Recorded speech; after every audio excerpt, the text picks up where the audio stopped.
ये हमारे विद्यालय की पोषण वाटिका का जो है ये पोस्टर है ये तो मसुंडेली पोषण वाटिका सही पोषण देश रोशन। ये हम आपको मिलाते हैं अपने पोषण वाटिका के मेन कर्ता धर्ता मूसा जी से। इस पोषण वाटिका में इन्होंने खूब सारी मेहनत करी और ये जो आपको पार्टीशन दिख रहा है या जो साज सजावट दिख रही है इसमें मूसा जी ने बढ़ चढ़ कर के हिस्सा लिया है। आइए मूसा जी से उनका अनुभव और उनका विज़न जानते हैं कि इस पोषण वाटिका के पीछे उनका क्या मकसद है और क्या जो है चाहते हैं वो। हाँ आइए मूसा जी बताइए हमको कि ये जो आपने पोषण वाटिका बच्चों के लिए बनवाई है इसके पीछे आपका मेन उद्देश्य क्या है? सर मेन उद्देश्य इसमें यही देखा जाता है कि एक तरह से हरियाली हर जगह होनी चाहिए। आपने सर हाँ बिल्कुल सही बात है। आपने पोषण वाटिका के जो बोर्ड बनाया है आपने उस पर भी लिख रखा है सही पोषण देश रोशन, यानी बच्चों को सही पोषण मिलना चाहिए। बिल्कुल बिल्कुल सर, हम उसी को और ध्यान में रखते हुए किए हैं कि अब जो भी हम इसमें प्रयास किए हैं करने का बिल्कुल ऑर्गेनिक तरीके से, कोई भी केमिकल यूज़ नहीं हो, कोई इस्तेमाल नहीं हो, बिल्कुल नेचुरल शुद्ध ऑर्गेनिक खेती कर शुद्ध ऑर्गेनिक खेती के लिए हम इसमें बच्चों को प्रेरित किए हैं। और उसी तरह से हम छोटा छोटा क्यारी बना के हर बच्चों को अलग अलग पार्ट में डिवाइड करके उसको दिए हैं और पौधा लाके उनको दिए हैं। और एक तरफ से वो लोग अपने स्तर से मेहनत करके सभी लोग खेत को तैयार किया है और तैयार करने के बाद सबको रोपा है और इतना सुंदर तरीके से हमने लगाया है। फूल गोभी है, बंदा गोभी है, मटर है, चना है, सरसों है, बीन्स है, टमाटर है, बैगन है, बहुत सारे वैसे। किन क्यारियों में आपने क्या क्या लगाया सर? एक बार हम अपने दर्शकों को दिखाना चाहेंगे। बता देते हैं कि कौन सा चीज़ लगाया है। इसमें बहुत सारा चीज़ मिलेंगे। इसमें सर हमने लगाया है वो मिर्च लगाई, हरी मिर्च लगाई। अच्छा हरी मिर्च, इसमें हरी मिर्च के छोटे पौधे हैं जी। और इस पे सर हम वो बैगन का लगाए हैं और वो जो बड़ा वाला गोल वाला बैगन होता है जिसको हम लोग देसी भाषा में भट्ठा बैगन भी कहते हैं जी जी, वो बैगन लगाए हैं। और सर इसी के बीच में हम हल्का सा हरा धनिया भी बो दिए। अच्छा ये जो खाली जगह है इसको बहुत अच्छे से आपने यूटिलाइज किया हुआ है क्योंकि वो बैगन का गाछ बड़ा होते होते तब तक हमारा धनिया ग्रो हो जाएगा और उसको हम इस्तेमाल कर सकते हैं सब्जियों में और इसमें इस्तेमाल कर सकते हैं, चटनी वगैरह में हम इस्तेमाल कर सकते हैं।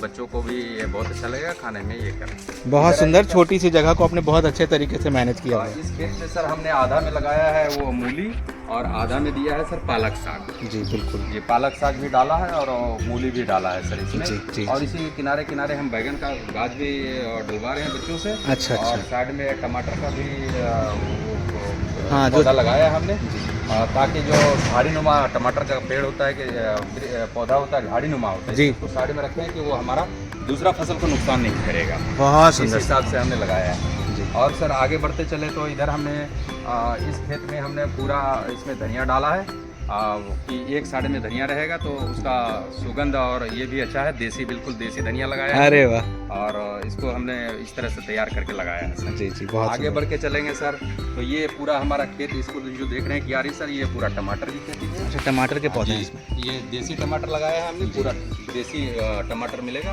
और जो स्वास्थ्य के लिए बढ़िया होता है इसलिए देसी यूज इस्तेमाल किए हैं। बिल्कुल बिल्कुल बिल्कुल। इसमें सर हमने लगाया है मटर, बहुत लंबा वाला मटर होता है सर। अच्छा देसी मटर लगाया है, मटर की बुआई करी इसमें लगाया जी जी जी जी। देसी मटर लगाया है सर। इसमें अभी बच्चों के द्वारा रोपा गया है। उम्मीद है कि 4-5 दिन के बाद जो है ये ग्रो हो जाएंगे जी, बहुत अच्छा लगेगा जी जी जी। आगे बढ़ेंगे सर तो संशोधित करके लगाया इसमें। मैंने देखा कि लाल कलर का कुछ पाउडर सा लगा होता है, आपने संशोधित करके इसको लगाया हुआ है। बिल्कुल इसमें सर आधे में हमने लगाया है लहसुन लगाया है और आधे में हमने लगाया है इसमें सर सरसों का साग। अरे वाह जी, ये सरसों का साग वो भी दिए हैं सर और आधे में हमने लहसुन लगाया है। बहुत सुंदर। जब सरसों निकलेगा तो उसका तो लोग साग भी खाते हैं और जब बड़ा होता है तो फिर उसका जो फूल खिलता है तो बहुत अच्छा लगता है। लोग सेल्फी लेने के लिए भी बहुत आते हैं। बाहर से जितने लोग आएंगे तो उसमें आमंत्रित करेंगे कि चलो भाई मेरे पोषण वाटिका को ध्यान से देखा जाए। बिल्कुल। और उसमें जो आपको अच्छा लगे फोटो वगैरह अगर शेयर करना रहे तो फोटो सेल्फी ले सकते हैं। आगे बढ़ के चलेंगे सर, इसमें हमने लगाया है सर बंधा गोभी। बंधा गोभी जी, इसमें बंधा गोभी लगाया। पौधे छोटे हैं जी, इसलिए आपको दिख नहीं रहे, पर बड़े होंगे इनकी देखभाल बिल्कुल ऑर्गेनिक है सर। इसमें कहीं कोई मिलावटी नहीं है, खेत में कहीं कुछ नहीं डाला है, बिल्कुल ऑर्गेनिक। बच्चों के स्वास्थ्य को देखते हुए आप जो है किसी भी प्रकार के रसायन से आपने दूरी बनाई हुई है। बहुत अच्छा है सर ये। बहुत खेत में हमने लगाया है सर, इसमें भी हमने पपीता का एक पेड़ लगाया है सर। ताकि बच्चों को देखने की मिले और अच्छा लगे। बिल्कुल। और इस क्यारी में सर पपीता के साथ साथ में हमने लाल साग भी बोया है। अरे वाह, लाल साग भी बोया है। अच्छा, तो वो भी एक अच्छा लगता है, वो भी विटामिन से हमारे लिए, बिल्कुल। हमारे शरीर के लिए हाँ, आयरन की फायदेमंद भरपूर चीज़ है। मात्रा मिलेगी साग के द्वारा। ये ध्यान में रखते हुए हमने ये पोषण वाटिका। अच्छा, एक नई चीज़ देखने को मिल रही है इसमें मूसा जी कि आपने ये हरे कलर के कई सारे जो है डंडे लगा रखे हैं बीच बीच क्यारियों में, तो इस डंडे के पीछे क्या प्रयोजन है आपका? सर ये डंडा एक तरह से लगाए हैं कि बच्चों को प्रोत्साहित करना। अच्छा, क्योंकि बच्चों के द्वारा ही तैयार किया गया है जी, बच्चों ने ही इसको पढ़ाई किया है, खेत तैयार किया है। हाँ। सारा चीज तैयार करने के बाद ये सभी चीज जी इसको डाला। आइए ना सर, आइए तो प्लीज। हमने सर इसको इसलिए डिवाइड किया है कि हर एक क्लास बाय बच्चों लड़कियां और लड़कों मिलके हाँ। सबको अलग अलग तैयार किया है। जी। तो सभी क्लास के बच्चे बच्चियां जो है तैयार किया है, इसलिए हमने इसको डिवाइड कर दिया है कि कौन सा बच्चा किस क्लास का कौन सा तैयार किया है। अच्छा। इसलिए बांस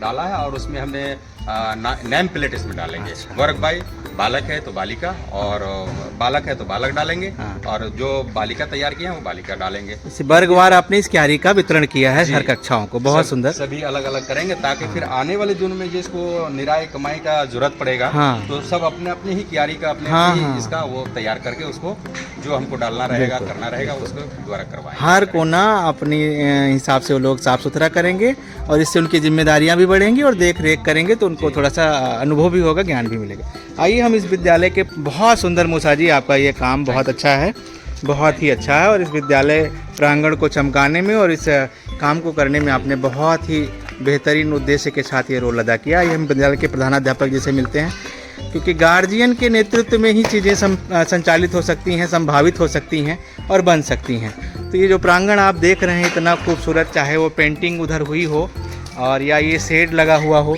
या पानी का उचित प्रबंध किया गया हो बच्चों का हाथ धुलने के लिए, और इसके पीछे आप देखिएगा इन्होंने टोटी को घुमा वाला नहीं लगाया है, ये पंच वाला लगाया है, ताकि कभी कभी क्या होता है कि बच्चे जो है वो टोटी, हाँ, जल संरक्षण हो सके, बच्चे टोटी खोल करके चले जाते हैं और काफ़ी जल जो है बह जाता है। तो इसलिए सर ने ये पंच वाला लगाया कि जितनी ज़रूरत है उतना पंच करके आप जो है पानी निकालिए और उसके बाद फिर बंद कर देते हैं। आइए हम विद्यालय के प्रधानाध्यापक जी से मिलते हैं और उनसे जानने का प्रयास करते हैं कि आपने ये जो विद्यालय को इतना खूबसूरत बनाया सर, इसके लिए बहुत बहुत धन्यवाद आपका, और बहुत बहुत जो है बधाई आपको सर। धन्यवाद मनोज जी, आपका भी बहुत बहुत धन्यवाद। आपने बहुत मेहनत किया है स्कूल विद्यालय में और बच्चों को प्रोत्साहित करके उन्हें अलग अलग कौशल में आपने इसको आगे बढ़ाया है और बच्चे हर तरह के कौशल में अब निपुण हो रहे हैं। इसके लिए इसका श्रेय हमारे क्लास 8 के वर्ग शिक्षक श्री मनोज कुमार पाठक जी, बहुत बहुत धन्यवाद सर। SC2 ये इसमें अग्रणी भूमिका निभाए हैं, इसलिए उनके लिए विद्यालय परिवार की तरफ से सर को बहुत बहुत बधाई। धन्यवाद सर। और हमारे मोहम्मद मूसा सर ने भी बच्चों को पोषण वाटिका बनाने में और ये जो जितने भी पेंटिंग वगैरह हुआ है उसमें अच्छा मार्गदर्शन प्रदान किया है। ये दोनों सर ने काफ़ी मेहनत की है और इनके लिए पूरे विद्यालय परिवार की तरफ से बच्चों को और सभी सर को हार्दिक बधाई और हम कामना करते हैं कि इनका भविष्य उज्जवल हो और यह विद्यालय भी आगे बढ़े दिनों दिन। धन्यवाद, बहुत बहुत धन्यवाद सर। बिना विद्यालय के प्रधानाध्यापक के विजन के और उनके सपोर्ट के ये चीज़ें संभव नहीं हैं। ये जो आप बाढ़ लगा हुआ देख रहे हैं क्यारी को बचाने के लिए, ये सर के निर्देशन में, सर के द्वारा बजट से परे ये सारी चीज़ें की जाती हैं। और ये देखिए उन्होंने बाथरूम को खूब सुंदर से सजाया और संवारा भी है, और हर चीज़, हर कोना आपको बहुत ही अच्छे तरीके से उनका संयोजन आपको देखने को मिलेगा। हर एक कोने को यूटिलाइज किया गया है और सही भरपूर प्रयोग किया गया है कि हर एक कोने का सही ढंग से प्रयोग हो सके। ये छोटा सा स्थान सर ने बताया था कि खाली है, इसको भी हम स्टैंड के रूप में बनाएंगे। और एक पोषण वाटिका ये पुरानी वाली इधर है हम लोगों के पास, इसमें से घेरा, लौकी और ये सारी चीज़ें हमको प्राप्त होती नहीं, और वर्ष भर इनको इससे खूब खाने को भी मिला। इसमें चना अंदर बोया गया है, साग, चने का साग बोया गया है, बहुत खूबसूरत तरीके से बाड़ को लगाया गया है। अंदर पपीते के किनारे किनारे पपीते के पौधे भी लगाए गए हैं, जैसा कि अभी थोड़ी देर पहले मूसा जी ने बताया था। ये विद्यालय जितना सुंदर हो सकता है वो श्री विजय कुमार जी के नेतृत्व में विद्यालय उतना सुंदर हो रहा है, उतना सुंदर बन रहा है। ये हर एक कोने को, हर एक जगह को जितना हो सकता है उतना चमकाने का और सुंदर बनाने का प्रयास करते हैं। एक प्रधानाध्यापक के बिना विज़न के ये चीज़ें संभव नहीं है, बिना उसके सपोर्ट के संभव नहीं है। हमारे विद्यालय की ये रसोइयाँ हैं सुधा जी, और ये जो कोना आपको साफ़ सुथरा दिख रहा है इन्हीं की वजह से। ये सब लोग मिलजुल करके सारे कोने को हर एक जगह साफ़ सुथरी बनाए रखते हैं। विद्यालय के सारे बच्चे भी, आज चूँकि सुरक्षित शनिवार है इसलिए बच्चे इधर उधर मस्ती कर रहे हैं। ये आप पेंटिंग भी देख सकते हैं खूबसूरत तरीके से। हम आपको पोषण वाटिका के विकास के साथ साथ और जो भी चीज़ें करेंगे इसमें, वो सारी चीज़ें आपको अगले ब्लॉग में दिखाते रहेंगे। और फिर से आपका बहुत बहुत धन्यवाद है पूरा ब्लॉग देखने के लिए। उत्क्रमित मध्य विद्यालय हुंडेली में आप हैं, आप उसी को देख रहे हैं। धन्यवाद।